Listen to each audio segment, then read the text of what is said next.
I even saw a python, the snake python in that market. But anyways, I didn't buy a python for the kids. We went to the orphanage and then we made donations to the kids.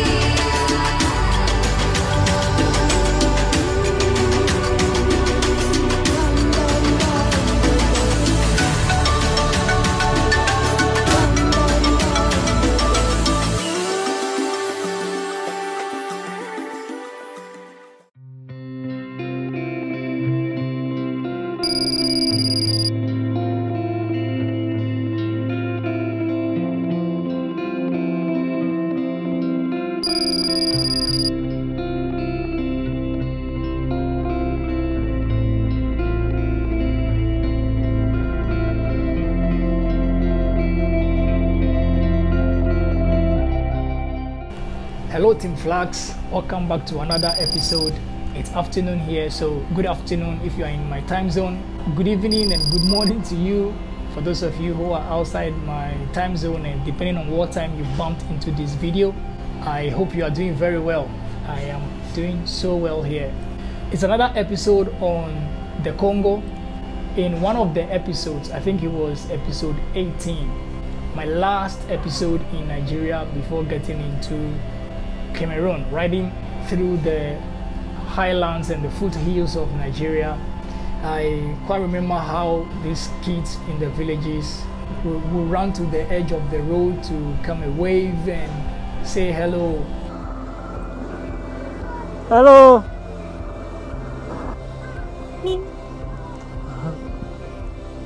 How are you? Nice. When the kids hear the sound of the bike, obviously it doesn't sound familiar to them, so they will run to the edge of the road just to wave and say hello. And unfortunately, I just could not stop to interact with these kids, maybe with a gift or anything like that.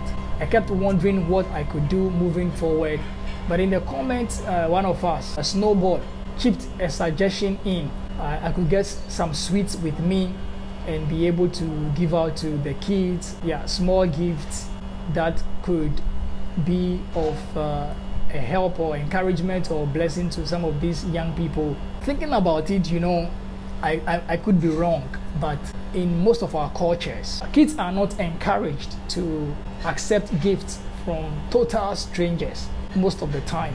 For the purpose of safeguarding the young ones, you wouldn't want to get yourself in a situation like that where you're giving sweets and edibles. I think maybe for money, it's okay. People don't really mind if you give them money, but for edible gifts, sometimes it can be quite tricky. You have to be careful, safeguard yourself and safeguard your recipient. So when Snowball chipped that in, it was a good idea. It's a good thing. I 100% agree with it. But how can we do it in a more confined situation where it is supervised and it doesn't threaten anybody, it doesn't make you feel awkward, but everybody gets involved peacefully and joyfully without any issues? And I thought of, okay, Flying Flags as a team, you and me, we are a team. The best way we can give back is to find an appropriate way to do that. And I thought of children's homes or orphanages within a confined and institutionalized setting where everything is supervised in a very appropriate way to make it more acceptable and undoubtful. I started thinking about projects like that, and thankfully I met a gentleman in Brazzaville who is a biker. I shared the idea with him. Cedric was like, I got you, brother. There's an orphanage in my neighborhood. In fact, he goes there to fellowship with the kids, entertain the kids once in a while. He felt like, okay, this is something we can do, so let's just go to that orphanage. So he took me there. We visited the orphanage. Later on, I came back to speak to a few friends about it, and they sent some donations in terms of cash. I went to the market with Cedric, my friend. We bought rice. I even saw a python. the snake python in that market. But anyways, I didn't buy a python for the kids. I bought 50 kg rice, vegetable oil, and then some few cooking stuff. We went to the orphanage and then we made donations to the kids with the amount that I received from my friends. Personally, that would have been great for me to do without even putting this here on the channel, but my budget is too tight for me to be able to consider doing something like that from my budget. The channel is not too big to generate enough. It doesn't generate enough revenue, sufficient revenue to take care of even me. It's a good idea, but yeah, that is where we are. If the channel becomes bigger and it grows, I think we're going to get a lot from here to bless people as we travel.